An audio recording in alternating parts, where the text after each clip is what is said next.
me, it was an easy choice to join what I knew. I was 11 years old when I made a commitment to the Latin King organization. Ever since then, my life was a snowball effect downhill real fast. Such a young age, I was already going to jail. I was going to jail for stealing, going to jail for battery, criminal recklessness, attempted manslaughter, attempted murder, auto theft, drug possession, intent to sell, you name it. I was going to jail. That's what comes with the territory when you're involved with that type of organization. But yeah, I was, besides my incarcerations, I was physically taking a mental toll. I've been shot a couple times, been stabbed a couple times, beat down, left for dead. I've been, yeah, you name it, and it's a crazy thing to grow up in that type of lifestyle when that's all you see. I had two brothers that were Latin Kings. My sister was a Latin Queen.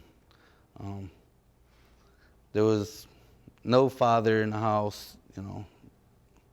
All I seen was fights and drugs in and out everywhere you go, inside my house, outside my house, people doing drugs, selling drugs. Growing up around there, you know, you try to get some kind of talent. Sports, you try to get involved with different things. When I was growing up, there was breakdancing, graffiti, rapping, DJing. There was that type of activities. But along with that, you know, you're hanging around and you see vandalism, you see thefts, robberies, you know, all kinds of sex, prostitution. You see everything that those low-income neighborhoods have to offer. And like Ray was saying, it's a type of a ghetto glorification. And when you're growing up, you want to be part of that. You want to fit in. Like I said, I didn't have no father. My mother, she had odds and ends jobs here and there while on welfare. So she wasn't ever home. My brothers were always on the street. My sisters, they tried to get married and get out of the neighborhood as quick as they can. So that leaves me with, you know, little brothers and sisters that I'm trying to take care of, and I'm trying to do the same thing. I want to get away from the house, so I didn't have to, you know, be stuck taking care of kids, you know. But at a young age, I was 14 years old when I had my first kid. Then 15 and so on. I got 4 boys and 2 girls now. And at such a young age, it makes you grow up a little bit. Makes you think about the choices that you got in front of you and the choices that you need to make. I wasn't there for my kids. Like I said, I was always getting locked up. I was locked up almost every year since 11 years old. I was not a good role model for anybody. There's a lot to be said about my past, but that's what I have to offer the kids is my past and my situations, what I went through, what they need to stay away from. I could tell them about the regrets. I could tell them about the choices that will lead them nowhere fast. Time wasted in jail, time that I can't get back. You know, I speak into them and let them know that it hurts, that I wasn't there for my kids, I wasn't there for my mother, I wasn't there for my brothers and sisters. I wish I could be. I wish I could have been.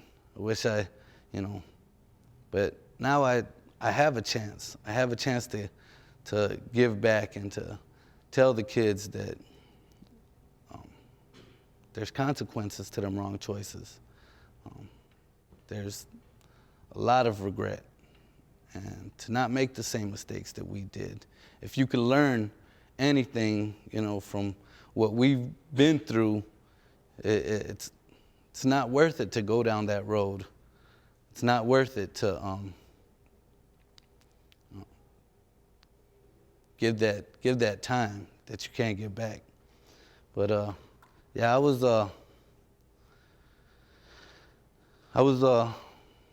in and out of jail. Been in the gang. I got out when I was 21. It was just like it was an easy choice to. It was an easy choice to get in the gang. All that time in jail, all being stabbed, being hurt, being away from my family, I had people speaking into my life, people like Ray. I had ministers. You have preachers coming in and out of jail, all kinds of people talking to you. I had people that were in sports, coaches and stuff, that would talk to me and tell me, why do I do the things that I do, and most of it was about drugs. I was addicted to cocaine. I was addicted to marijuana. I was, a heavy drinker. But then people talking into my lives. I had, other people that were around police officers that incarcerated me before would always come and talk to me. I was in and out of so many neighborhoods. I knew a little bit of everybody, and there was Tim Brindisi. He was from South Suburban Area Project. He would come to the neighborhood. He would talk to me all the time. We used to play basketball at a school, at a rec center, and he's come and he would talk to me.